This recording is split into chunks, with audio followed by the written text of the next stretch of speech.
Welcome to Sightseeing Japan, the podcast where we explore the land of restless spirits. I'm your demon guide to the other side, but you can just call me Paul. And I'm your host with the ghost, Jason Nearing. And welcome to our third Halloween special. Today we're going to be reading some creepy old Japanese stories. And it's going to be awesome. It's going to be great. These are my favorite episodes, our Halloween specials. Yeah, welcome everybody to the greatest episode ever. Yeah, and happy Halloween. Just get that out there right at the beginning here. Happy Halloween. So yeah, today we're going to be reading stories from a book called Kwaidan, Stories and Studies of Strange Things, that was published in 1904, written by Lafcadio Hearn. And before we get started, I want to talk a little bit about this guy, Lafcadio Hearn, because he was a pretty important and really interesting dude. Paul, do you know anything about Lafcadio Hearn? Have you heard his name around? I have not. Really? We actually mentioned him in a past episode. I don't remember which one. It might have been the samurai one. I think he wrote some stuff about samurai. Way to set me up to look like a doofus. Have you heard this guy, Paul? No. Actually, we talked about him. It was a very brief mention. I don't blame you for not remembering, but... Thank you. He was a pretty prolific writer about Japanese culture. Like, I've heard about him just in random places. Like, anytime... I don't know, I'm listening to something about Japan, his name seems to pop up once in a while. So I have a quick little synopsis of his life, because I thought it was interesting. Okay. Lafcadio Hearn was born in 1850 in Greece. He grew up in Ireland. He was abandoned by both of his parents. He was sent to school in France and then England. He kind of bounced all over the place. Pretty crazy life that he lived. I mean, even early on as a child, you know. Age 19, he was sent to the United States and was told to find this family in Cincinnati that would help him start a new life in the U.S. So he hunted down this family and knocked on the door, and they were like, "Oh, hey, here's $5. Good luck. Bye." So, you know, he basically started his adult life in a new country with nothing. Wow. Yeah. But he eventually got into the printing business, and then he got a job as a reporter and worked for several newspapers in Cincinnati and then later in New Orleans. He even spent a couple of years in Martinique in the Caribbean. Wow. Yeah. This guy got around. In 1890, at age 40, he went to Japan as a newspaper correspondent, and he ended up just sticking around. He just decided to stay in Japan. He became a teacher. He married the daughter of a samurai family. Wow. He had 4 kids. He became a Japanese citizen, and he changed his name to Koizumi Yakumo and wrote a bunch of stuff about Japan. Pretty cool, huh? Yeah, what a fascinating life. So at that time, at the end of the 1800s, Japan was still like a very foreign and exotic place to the Western world, you know? So Hearn is known for having introduced the rest of the world to Japanese culture. Like, he wrote a bunch of stuff in English about Japan. And his writings are actually also well known inside Japan because they offer a glimpse into old Japan before that rapid industrialization. And he wrote down a lot of old legends that otherwise might have disappeared because they were, you know, passed down through the generations and nobody ever really took the time to write them down. That's cool. Yeah. Just one curious guy comes in. Oh, I should write this stuff down. Yeah. So there are actually museums in Japan about Lafcadio Hearn. In Matsue, you can find the Lafcadio Hearn Memorial Museum, as well as his old residence. So both of those are really popular tourist attractions. There's another museum dedicated to him in Yaizu, Shizuoka. Nice. So cool, interesting guy. So quick note about this book that he wrote, Kwaidan.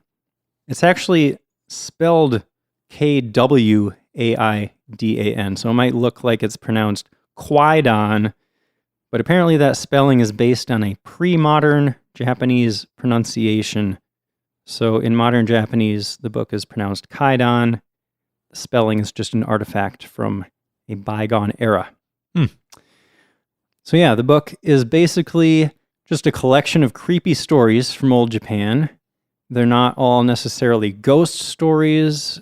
You might not even consider all of them scary stories, but they are all a bit strange and perhaps unsettling.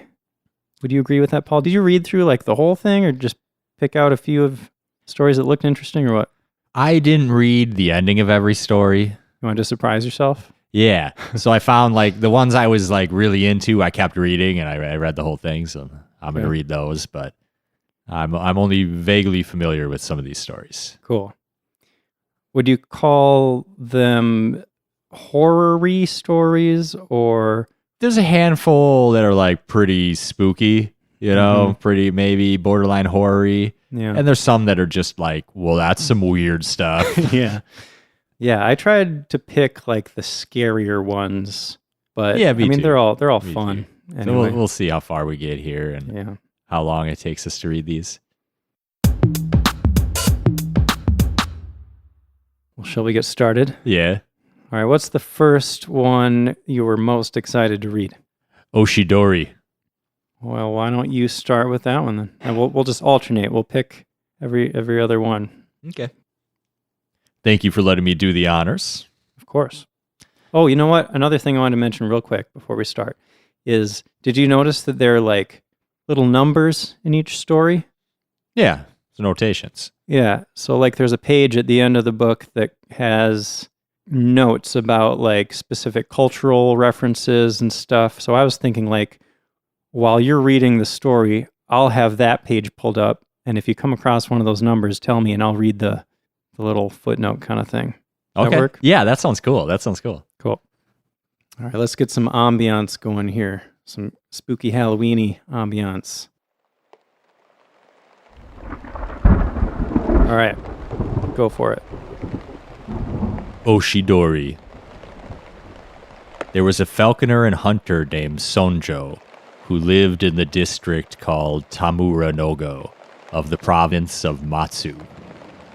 One day he went out hunting and could not find any game, but on his way home at a place called Akunuma, he perceived a pair of Oshidori. 1. From ancient time in the Far East, these birds have been regarded as emblems of conjugal affection. Okay, that's definitely going to play into this story. So he perceived a pair of Oshidori swimming together in a river that he was about to cross. To kill Oshidori is not good, but Sanjo happened to be very hungry, and he shot at the pair. His arrow pierced the male.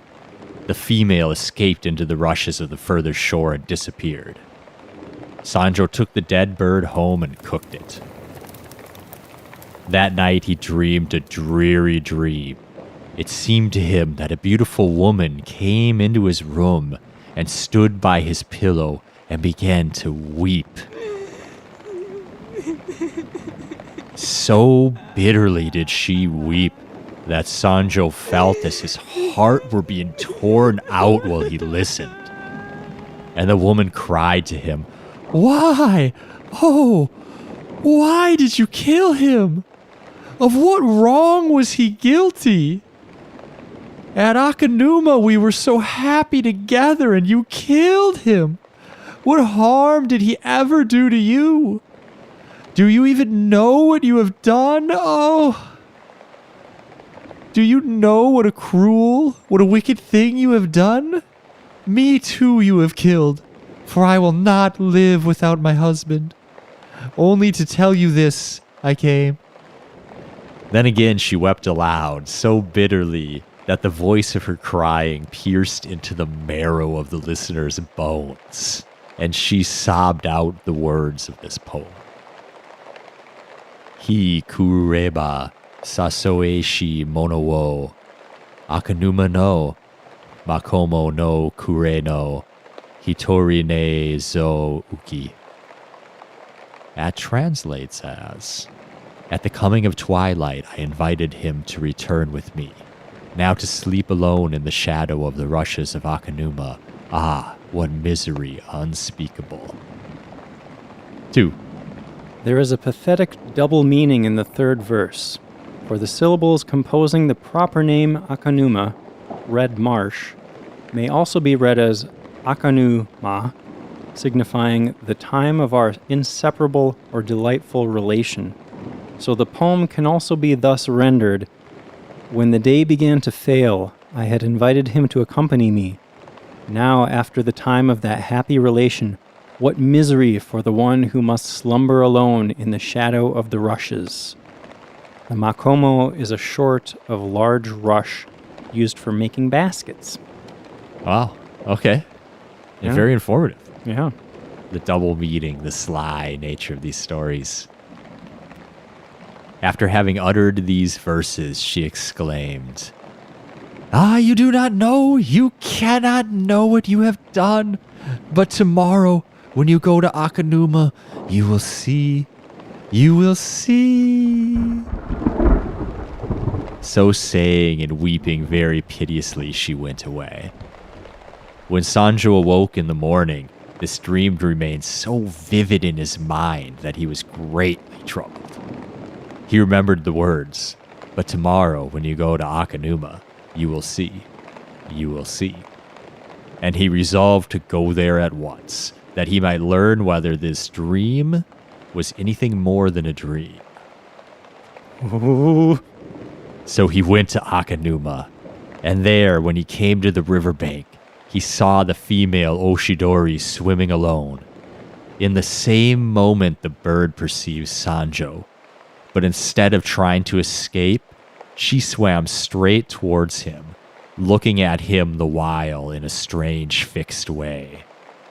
Then with her beak, she suddenly tore open her own body and died before the hunter's eyes. Sanjo shaved his head and became a priest. The end. Wow. Horrifying. I almost couldn't believe that last line when I first read it. Yeah. I was like, what? I was like, what, did a vegan write this like 300 years ago? Like, this is the perfect story. Sure. He's going to be a priest and eat vegetarian food. I think it's just because he was so creeped out. He's like, man, I need to get close to the kami because this is messed up. I just like that image of like a bird ripping itself apart, pulling its own flesh off.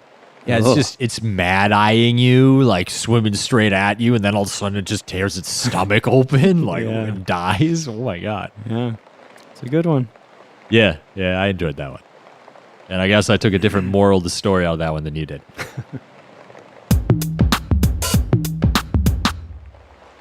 I will now be reading a story called Diplomacy.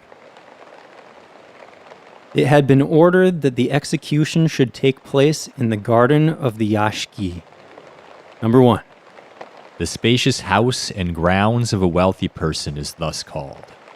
So the man was taken there and made to kneel down in a wide sanded space crossed by a line of tobiishi, or stepping stones, such as you may still see in Japanese landscape gardens.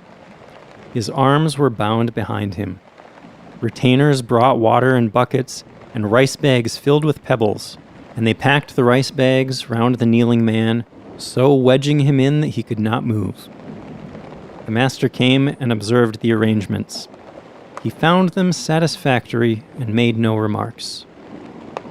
Suddenly, the condemned man cried out to him, "Honored sir, the fault for which I have been doomed I did not wittingly commit. It was only my very great stupidity which caused the fault. Having been born stupid, by reason of my karma, I could not always help making mistakes. But to kill a man for being stupid is wrong, and that wrong will be repaid. So surely as you kill me, so surely shall I be avenged. Out of the resentment that you provoke will come the vengeance, and evil will be rendered for evil." If any person be killed while feeling strong resentment, the the ghost of that person will be able to take vengeance upon the killer. This the samurai knew. He replied very gently, almost caressingly, "We shall allow you to frighten us as much as you please after you are dead. But it is difficult to believe that you mean what you say. Will you try to give us some sign of your great resentment after your head has been cut off?" "Assuredly I will," answered the man. "Very well," said the samurai, drawing his long sword. "I am now going to cut off your head. Directly in front of you there is a stepping stone. After your head has been cut off, try to bite the stepping stone. If your angry ghost can help you to do that, some of us may be frightened. Will you try to bite the stone?" "I will bite it!" cried the man in great anger. "I will bite it! I will bite!" There was a flash, a swish, a crunching thud. The bound body bowed over the rice sacks, 2 long blood jets pumping from the shorn neck, and the head rolled upon the sand. That's a little graphic. Yeah. Well written. Heavily toward the stepping stone it rolled. Then, suddenly bounding, it caught the upper edge of the stone between its teeth, clung desperately for a moment, and dropped inert. None spoke, but the retainers stared in horror at their master.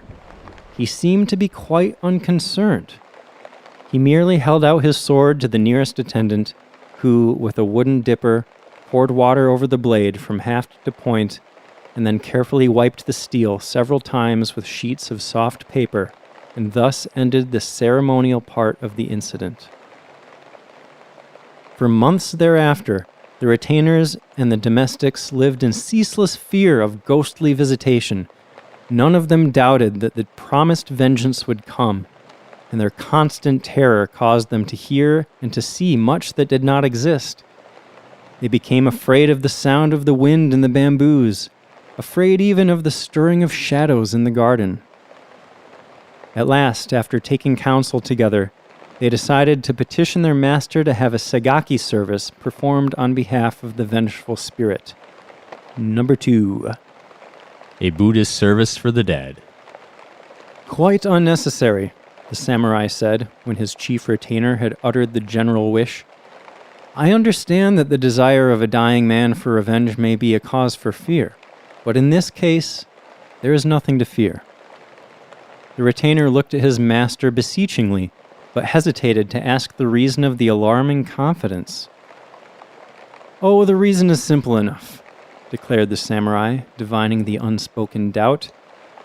"Only the very last intention of the fellow could have been dangerous, and when I challenged him to give me the sign, I diverted his mind from the desire of revenge. He died with the set purpose of biting the stepping stone, and that purpose he was able to accomplish, but nothing else. All the rest he must have forgotten, so you need not feel any further anxiety about the matter."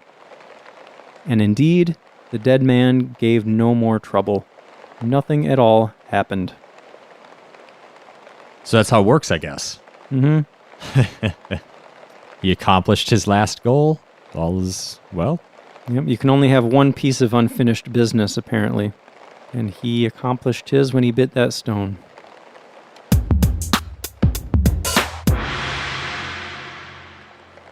I will now be reading Yuki Onna. In a village of Musashi Province. 1. An ancient province whose boundaries took in most of present-day Tokyo and parts of Saitama and Kanagawa prefectures. Oh, okay. There lived 2 woodcutters, Mosaku and Minokichi. At the time of which I am speaking, Mosaku was an old man, and Minokichi, his apprentice, was a lad of 18 years. Every day they went together to a forest situated about 5 miles from their village. On the way to that forest, there was a wide river to cross, and there was a ferry boat. Several times a bridge was built where the ferry is, but the bridge was each time carried away by a flood. No common bridge can resist the current there when the river rises. Mosaku and Minokichi were on their way home one very cold evening when a great snowstorm overtook them. They reached the ferry and they found that the boatman had gone away, leaving his boat on the other side of the river. It was no day for swimming, and the woodcutters took shelter in the ferryman's hut, thinking themselves lucky to find any shelter at all. There was no brazier in the hut, nor any place for which to make a fire. It was only a 2-mat hut. That is to say, with a floor surface of about 6 feet square. And with a single door, but no window. Mosaku and Minokichi fastened the door and lay down to rest, with their straw raincoats over them. At first they did not feel very cold, and they thought that the storm would soon be over. The old man almost immediately fell asleep, but the boy Minokichi lay awake a long time, listening to the awful wind and the continual slashing of the snow against the door. The river was roaring, and thus the hut swayed and creaked like a junk at sea. It was a terrible storm, and the air was every moment becoming colder, and Minokichi shivered under his raincoat. But at last, in spite of the cold, he too fell asleep. He was awakened by a showering of snow on his face. The door of the hut had been forced open, and by the snow light, he saw a woman in the room. A woman all in white. She was bending above Mosaku and blowing her breath upon him, and her breath was like a bright white smoke. Almost in the same moment she turned to Minokichi and stooped over him. He tried to cry out, but found that he could not utter any sound. The white woman bent down over him, lower and lower, until her face almost touched him. And he saw that she was very beautiful, though her eyes made him afraid. For a little time she continued to look at him. Then she smiled and whispered, "I intended to treat you like the other man, but I cannot help feeling some pity for you because you are so young. You are a pretty boy, Minokichi, and I will not hurt you now. But if you ever tell anybody, even your own mother, about what you have seen this night, I shall know it, and then I will kill you. Remember what I say." Yikes. With these words, she turned from him and passed through the doorway. Then he found himself able to move, and he sprang up and looked out. But the woman was nowhere to be seen, and the snow was driving furiously into the hut. Minokichi closed the door and secured it by fixing several billets of wood against it. He wondered if the wind had blown it open. He thought that he might have only been dreaming, and might have mistaken the gleam of snowlight in the doorway for the figure of a white woman, but he could not be sure. He called to Mosaku and was frightened because the old man did not answer. He put out his hand in the dark and touched Mosaku's face and found that it was ice. Mosaku was stark and dead. Poor guy. She got him. By dawn, the storm was over, and when the ferryman returned to his station a little after sunrise, he found Minokichi laying senseless beside the frozen body of Mosaku. Minokichi was properly cared for and soon came to himself, but he remained a long time ill from the effects of the cold of that terrible night. He had been greatly frightened also by the old man's death, but he had said nothing about the vision of the woman in white. As soon as he got well again, he returned to his call, going alone every morning to the forest and coming back at nightfall with his bundles of wood, which his mother helped him to sell. One evening in the winter of the following year, as he was on his way home, he overtook a girl who happened to be traveling by the same road. She was a tall, slim girl, very good looking, and she answered Minokichi's greetings in a voice as pleasant to the ear as the voice of a songbird. When he walked beside her and they began to talk, the girl said her name was Oyuki. This name, signifying snow, is not uncommon. On the subject of Japanese female names, see my paper in the volume entitled Shadowings. He's got a paper on it. Mm-hmm. The girl said her name was Oyuki, and that she had lately lost both of her parents, and that she was going to Yedo. Also spelled Edo, the former name of Tokyo. All right. Where she happened to have some poor relations who might help her find a situation as a servant. Minokichi soon felt charmed by this strange girl, and the more that he looked at her, the handsomer she appeared to be. He asked her whether she was yet betrothed, then she answered laughingly that she was free. Then in her turn, she asked Minokichi whether he was married or pledged to marry, and he told her that although he had only a widowed mother to support, the question of an honorable daughter-in-law had not yet been considered, as he was very young. So he was saying, no, he's not married. After these confidences, they walked on for a long while without speaking. But as the proverb declares, Ki gab areba, me mo kuchi hodo ni mono wo yu. When the wish is there, the eyes can say as much as the mouth. By the time they reached the village, they had become very much pleased with each other. And then Minokichi asked Oyuki to rest a while at his house. After some shy hesitation, she went there with him, and his mother made her welcome and prepared a warm meal for her.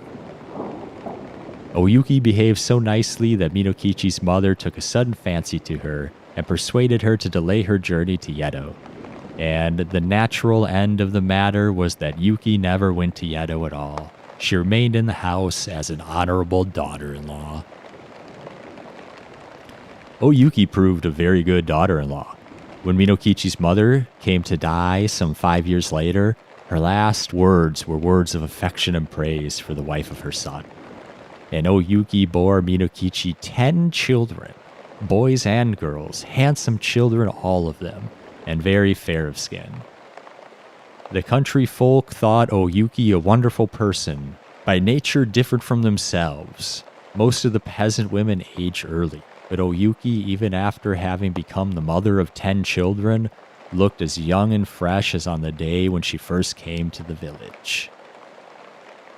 One night after the children had gone to sleep, Oyuki was sewing by the light of a paper lamp, and Minokichi, watching her, said, "To see you sewing there, with the light on your face, makes me think of a strange thing that happened when I was a lad of 18. I then saw somebody as beautiful and white as you are now. Indeed, she was very like you." Without lifting her eyes from her work, Oyuki responded, "Tell me about her. Where did you see her?" Then Minokichi told her about the terrible night in the ferryman's hut, and about the white woman that had stooped above him, smiling and whispering, and about the silent death of old Mosaku. And he said, "Asleep or awake, that was the only time that I saw a being as beautiful as you. Of course she was not a human being, and I was afraid of her, very much afraid. But she was so white. Indeed, I have never been sure whether it was a dream that I saw or the woman of the snow." Why would you say that? Come on, Minokichi. You must remember what she told you. Apparently not. Oyuki flung down her sewing and arose and bowed above Minokichi where he sat and shrieked into his face. "It was I! Yuki, it was I! And I told you then that I would kill you if you ever said one word about it! But for those children asleep there, I would kill you this moment. And now you had better take very, very good care of them, for if ever they have reason to complain of you, I will treat you as you deserve." I have chills. Even as she screamed, her voice became thin, like a crying of wind, and then she melted into a bright white mist that spired to the roof beams and shuddered away through the smoke hole. Never again was she seen. That's a good one. I like that. Yeah, They have this perfect life, and he's like, I remember this one time, bro, you just ruined everything. When I was first reading it, I thought he was about to die. Yeah. She saved him for the kids, thank God. She Yeah. loved the kids more than him because he screwed it up and they didn't. But now she's not going to stick around? He's all alone with these 10 She kids? can't anymore. It was a supernatural thing. Like he broke. Once he says something, he broke the she's rules. She's just gone, huh? You know, she let him live, and he had to be quiet about it, and he wasn't. I would think that she would miss those kids, you know? She will, but he blew it for everyone. Had you heard of the Yuki-onna before? Yuki-onna? Yeah. Or Snow Woman. I'm not sure. I remember hearing about that in a manga, I think. Like some horror manga. I don't remember which one. Okay.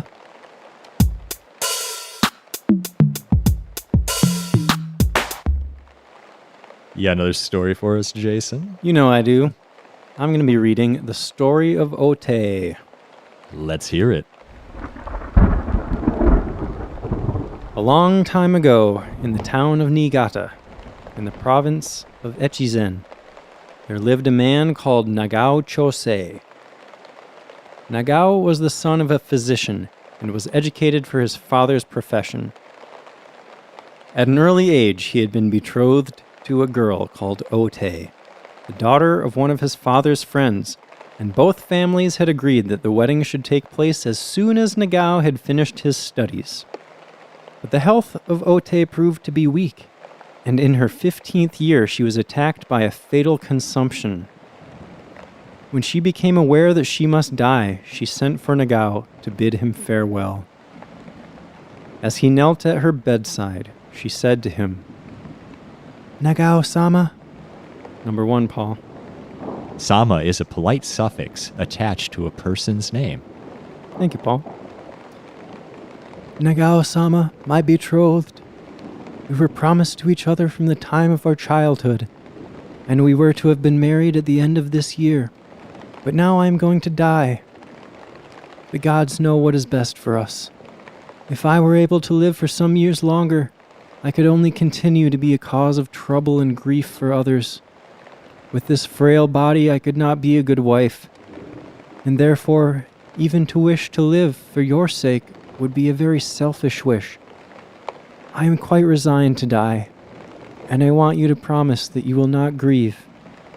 Besides, I want to tell you that I think we shall meet again. ...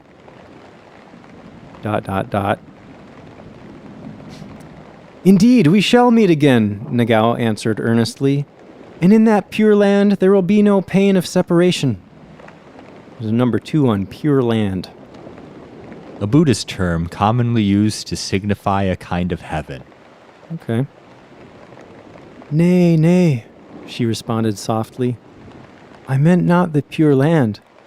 I believe that we are destined to meet again in this world, although I shall be buried tomorrow.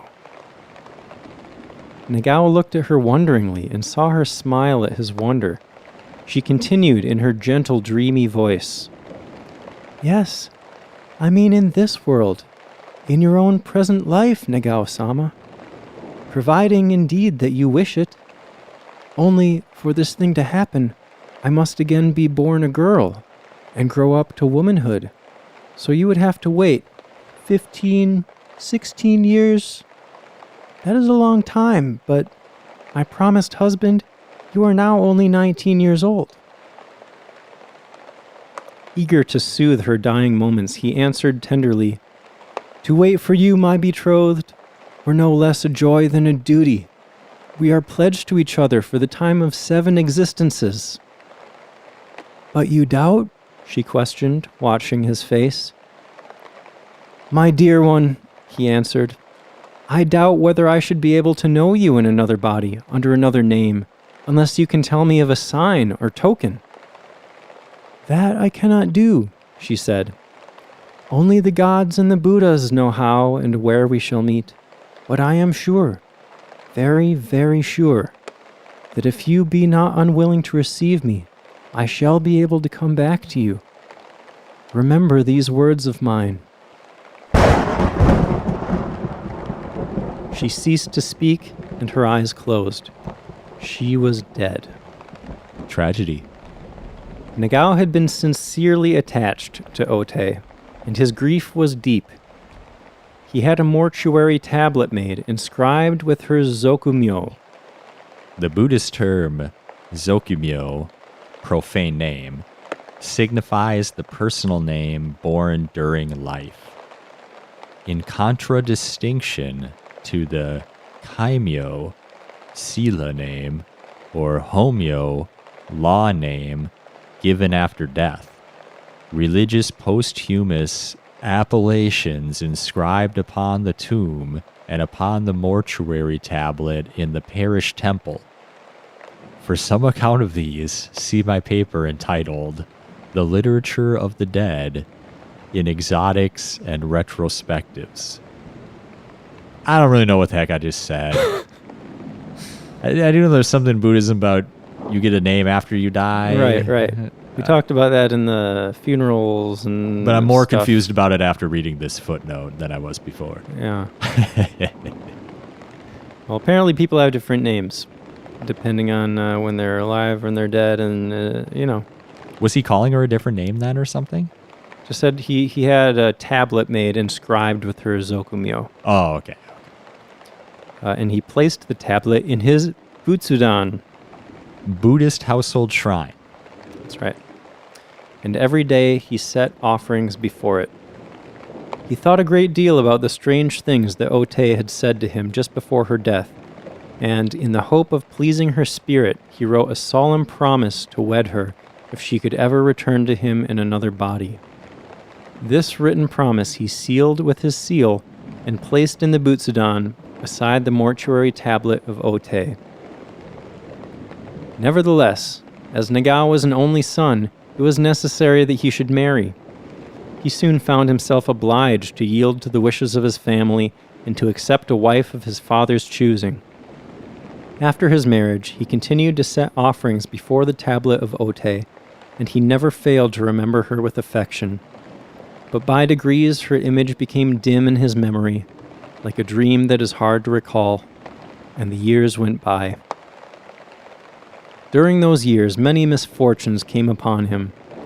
He lost his parents by death, then his wife, and his only child, so that he found himself alone in the world. He abandoned his desolate home and set out upon a long journey in the hope of forgetting his sorrows. One day, in the course of his travels, he arrived at Ikao, a mountain village still famed for its thermal springs and for the beautiful scenery of its neighborhood.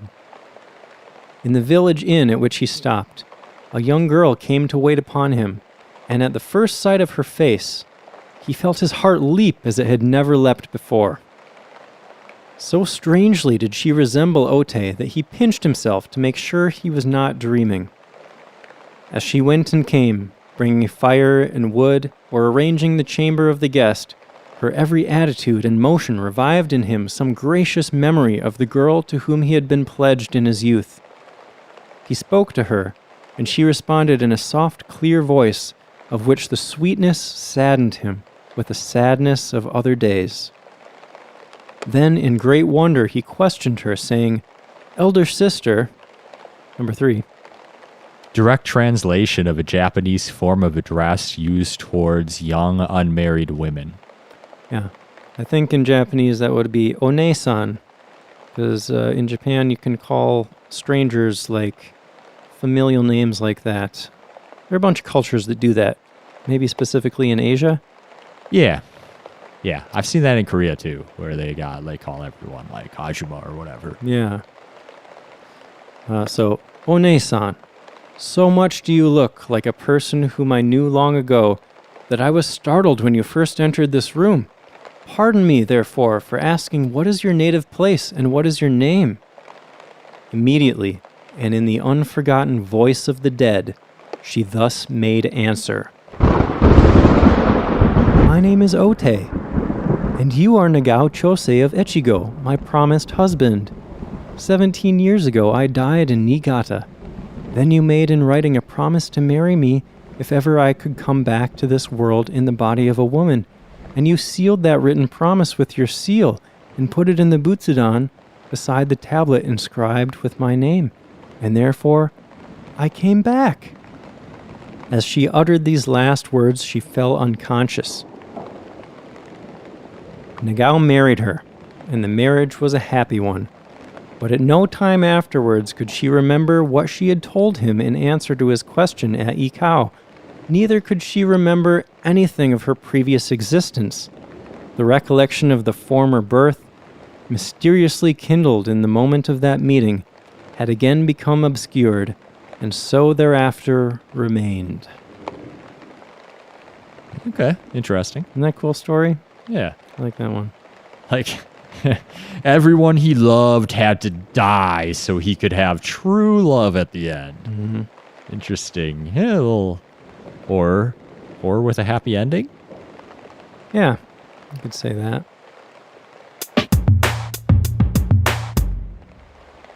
All right, I'll be reading A Dead Secret. A long time ago in the province of Tamba. On the present-day map, and this is Jason now saying, as of 1904, remember, this is an old book. Yep. Tamba corresponds roughly to the central area of Kyoto Prefecture and part of Hyogo Prefecture. That's probably still current. Okay. There lived a rich merchant named Imuraya Gensuke. He had a daughter called Osono. As she was very clever and pretty, he thought it would be a pity to let her grow up with only such teaching as the country teachers could give her. So he sent her in care of some trusty attendants to Kyoto, where she might be trained in the polite accomplishments taught to the ladies of the capital. After this, she had thus been educated, she was married to a friend of her father's family, a rich merchant named Nagasiraya, and she lived happily with him for nearly 4 years. They had one child, a boy. But Osona fell ill and died in the 4th year after her marriage. On the night after the funeral of Osono, her little son said that his mama had come back and she was in the room upstairs. That's creepy. She had smiled at him, but would not talk to him, so he became afraid and ran away. That's creepier. Then some of the family went upstairs to the room, which had been Osono's, and they were startled to see, by the light of a small lamp which had been kindled before a shrine in the room, the figure of the dead mother. Yikes. She appeared as if standing in front of a tansu, or chest of drawers, that still contained her ornaments and her wearing apparel. Her head and shoulders could be very distinctly seen, but from the waist down, the figure thinned into invisibility. It was like an imperfect reflection of her, and transparent as a shadow on water. Sounds like the definition of a ghost, I recall. That's a Yurei. Go listen to our very first Halloween special for details about Yurei. Then the folk were afraid and left the room. Below they consulted together, and the mother of Osono's husband said, "A woman is fond of her small things, and Osono was much attached to her belongings. Perhaps she has come back to look at them. Many dead persons will do that, unless the things be given to a parish temple. If we present Osono's robes and girdles to the temple, her spirit will probably find rest." It was agreed that this should be done as soon as possible. So on the following morning, the drawers were emptied, and all of Osono's ornaments and dresses were taken to the temple. But she came back the next night and looked at the tansu as before, and she came back also on the night following, and the night after that, and every night, and the house became a house of fear. This is the most horror-y story yet, I think. The mother of Osono's husband then went to the parish temple and told the chief priest all that had happened, and asked for ghostly counsel. The temple was a Zen temple, and the head priest was a learned old man known as Daigen Osho. He said, "There must be something about which she is anxious. in or near the tansu. But we emptied all the drawers, replied the woman. There is nothing in the tansu. Well, said Daigen Osho, tonight I shall go to your house and keep watch in that room and see what can be done. You must give orders that no person shall enter the room while I am watching unless I call. After sundown, Daigen Osho went to the house and found the room made ready for him. He remained there alone, reading the sutras, and nothing appeared until after the hour of the rat. The hour of the rat, Ne no Koku, according to the old Japanese method of reckoning time, was the first hour. It corresponded to the time between our midnight and 2 o'clock in the morning, for the ancient Japanese hours were each equal to 2 modern hours. Interesting. Yeah. And I'm pretty sure I remember, too, like, the scariest time of night is, like, 1 a.m. to 2 a.m., I think. Even today. Like, that's when the crazy stuff happens. Since you mentioned that, another quick fun fact is in Japan, summer is considered the time of year for spooky stories and stuff because they're supposed to chill you to the bone when it's real hot outside, you know? So Halloween is more of a Western idea, the fall being the time for ghosts and that kind of thing. Is that like a cheat code? Like if you're scared enough, you can't feel hot? I guess. We'll try sometime. Yeah. Then the figure of Osono suddenly outlined itself in front of the tansu. Her face had a wistful look, and she kept her eyes fixed upon the tansu. The priest uttered the holy formula prescribed in such cases, and then addressing the figure by the kaimyo. Kaimyo, the posthumous Buddhist name or religious name given to the dead. Oh, you mentioned this. Yeah, we just talked about this. Strictly speaking, the meaning of the word is Sila name, S-I-L-A name. Why are you nodding like that makes sense to you? Because I just read that and thought the same thing. Oh. I think I said Sila name, maybe. Did it also have this parenthetical? See my paper entitled The Literature of the Dead in Exotics and Retrospectives. Yes, it did. Yes, he also referenced that there. All right. So the priest uttered the holy formula prescribed in such cases, and then addressing the figure by the kaimyo of Osono said, I have come here in order to help you. Perhaps in that tansu there is something about which you have reason to feel anxious. Shall I try to find it for you? The shadow appeared to give assent by a slight motion of the head, and the priest, rising, opened the top drawer. And it was empty. Successively he opened the second, the third, the fourth drawer. He searched carefully behind them and beneath them. He carefully examined the interior of the chest. He found nothing. But the figure remained gazing wistfully as before. What can she want? Thought the priest.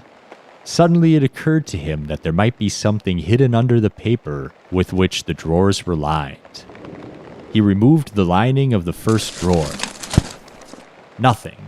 He removed the lining of the second and third drawers. Still nothing. But under the lining of the lowermost drawer he found a letter. Is this the thing about which you have been troubled? He asked. The shadow of the woman turned towards him, her faint gaze fixed upon the letter. Shall I burn it for you? He asked. She bowed before him. It shall be burned in the temple this very morning, he promised, and no one shall read it except myself. The figure smiled and vanished. I like that he's like taking liberties to read it. He could just burn it, but he's like, I'm reading this. This is juicy. I'm 100% reading this. I'm way too curious, and I'm doing you a favor, so I think this is something I get to do. Yeah, this is a little reward. Everyone's happy. Dawn was breaking as the priest descended the stairs to find the family waiting anxiously below. Do not be anxious, he said to them. she will not appear again. And she never did. The letter was burned. It was a love letter written to Osono in the time of her studies at Kyoto. But the priest alone knew what was in it, and the secret died with him. All right. Just an old love letter. So did she really love the guy who wrote her that letter and was like still cherishing that? Or was she embarrassed that her current family might find that letter and she would be shamed? It's a good question. I feel like it's open to interpretation there. Yeah. Or maybe it was intended one way and I'm missing the context of 400 years ago Japan or whatever when this story was written. I guess I thought of it in the romantic way, how she's just like... Yeah, she cherished deep love. the letter. Clearly either way, it was maybe her first love, you know. It's what she was thinking about when she died, apparently. Yeah, you're right. It all adds up. You want to take us home for the last story of the night, Jason? Is this the last one? I think we're getting there. Okay, so I'm going to be reading a story called Mujina. And before we get started, I have some notes here on this one. Because we've talked about Mujina before on the podcast. Do you remember, Paul? Are we talking like Tanuki? You got it. You may remember, if you've been listening to the podcast for a while, in episode 41, that's our Tanuki episode, we talked about how this word, Mujina, was another term often used for Tanuki and other similar small mammals. There seemed to be a lot of confusion in the past about, if these animals were different or the same or what. I'm so glad we're going to have a Tanuki story. Me too. I want to make sure to get this one in there. And I didn't read the ending of this one. So, you can go back to episode 41 if you want to hear all about Tanuki folklore, because it's so awesome. But all you really need to know about them for this story is that they are known as shapeshifters. So let's get started here. On the Akasaka Road in Tokyo, there is a slope called Ki no Kunizaka, which means the slope of the province of Ki. I do not know why it is called the slope of the province of Ki. On one side of this slope you see an ancient moat, deep and very wide, with high green banks rising up to some place of gardens. And on the other side of the road extend the long and lofty walls of an imperial palace. Before the era of street lamps and jinrikishas, this neighborhood was very lonesome after dark, and belated pedestrians would go miles out of their way rather than mount the Ki no Kunizaka alone after sunset. All because of a Mujina that used to walk there. Number 1. A kind of badger. Certain animals were thought to be able to transform themselves and cause mischief for humans. See, even back then, in 1904, they were calling them badgers. They're not badgers, they're Tanuki. Another note, I looked up this hill, Ki no Kunizaka. That's still there, right next to the grounds of the Imperial Palace. You could visit it if you wanted to. Oh, cool. Yeah. Okay, so there was a Mujina that used to walk on this slope. The last man who saw the Mujina was an old merchant of the Kyobashi quarter who died about 30 years ago. This is the story as he told it. One night at a late hour, he was hurrying up the Ki no Kunizaka when he perceived a woman crouching by the moat all alone and weeping bitterly. Fearing that she intended to drown herself, he stopped to offer her any assistance or consolation in his power. She appeared to be a slight and graceful person, handsomely dressed, and her hair was arranged like that of a young girl of good family. "O Jochu!" he exclaimed. Number 1. Ojochu, honorable damsel. A polite form of address used in speaking to a young lady whom one does not know. All right. "O Jochu!" he exclaimed, approaching her. "O Jochu, do not cry like that. Tell me what the trouble is, and if there be any way to help you, I shall be glad to help you." He really meant what he said, for he was a very kind man. But she continued to weep, hiding her face from him with one of her long sleeves. "Ojochu," he said again, as gently as he could. "Please, please listen to me. This is no place for a young lady at night. Do not cry, I implore you. Only tell me how I may be of some help to you." Slowly she rose up, but turned her back to him and continued to moan and sob behind her sleeve. He laid his hand lightly upon her shoulder and pleaded, "Ojochu, Ojochu, Ojochu, listen to me, just for one little moment. Ojochu, Ojochu." Then that Ojochu turned around and dropped her sleeve and stroked her face with her hand, and the man saw that she had no eyes or nose or mouth. He screamed and ran away. Number 2. An apparition with a smooth, totally featureless face called a Noparabo is a stock part of the Japanese pantheon of ghosts and demons. Nice.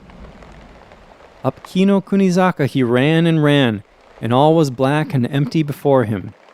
On he ran, never daring to look back, and at last he saw a lantern so far away that it looked like the gleam of a firefly, and he made for it. It proved to be only the lantern of an itinerant soba seller. Soba is a preparation of buckwheat, somewhat resembling vermicelli. Okay. Proved to be the lantern of a soba seller who had set down his stand by the roadside. But any light and any human companionship was good after that experience, and he flung himself down at the feet of the soba seller, crying out, "Ah! Ah! Ah!" "Kore! Kore!" roughly exclaimed the soba man. An exclamation of annoyed alarm. "Here, what is the matter with you? Anybody hurt you?" "No, nobody hurt me," panted the other. "Only... Ah! Ah!" "Only scared you?" queried the peddler unsympathetically. "Robbers?" Not robbers," gasped the terrified man. I saw a woman by the moat, and she showed me... Ah! I cannot tell you what she showed me. Hey!" Well, Why couldn't he just translate it to well? I don't know. He liked the... The Japaneseness of it. Yeah, he just liked the feel of like that word. Yeah. Hey! Was it anything like this that she showed you? Cried the soba man, stroking his own face, which therewith became like unto an egg. Oh my god. Okay, now it's scary. It wasn't that scary. Now it's scary. And simultaneously the light went out. The end. That's the end? That's the end. You didn't read this one? Oh, I didn't finish it. Oh. That's a fun one, huh?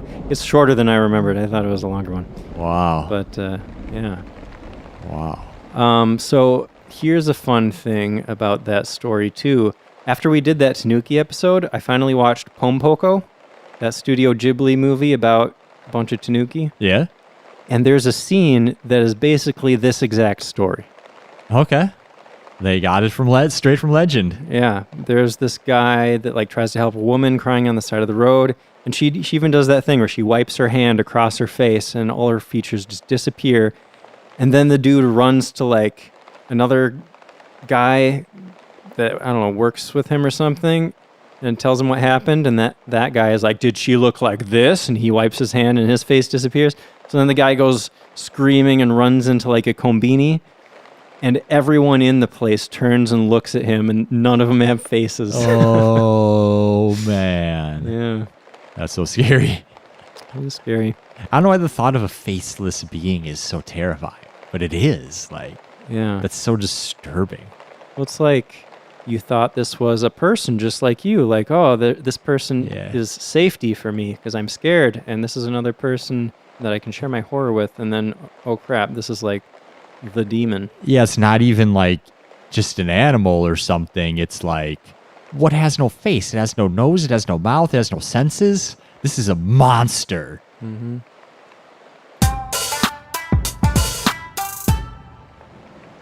All right. Well, I'd say this is another successful Halloween special. Always fun doing anything Halloween. Yeah. Well, again, happy Halloween to all our listeners out there. I hope you guys have tons of fun.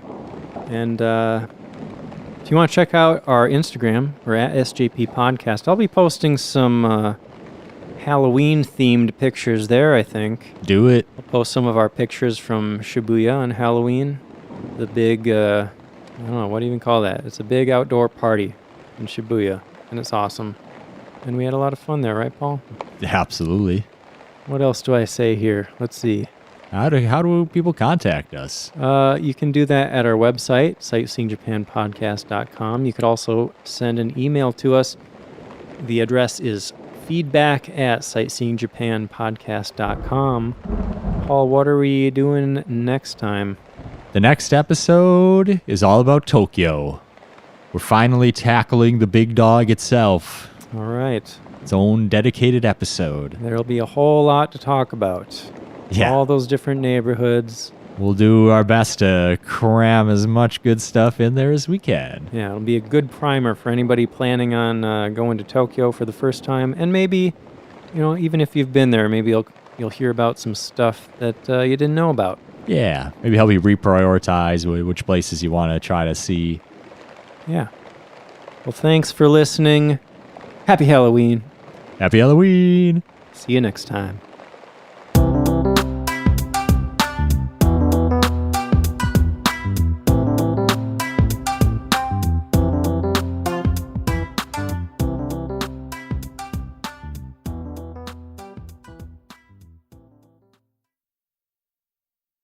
At an early age, he had been betrothed.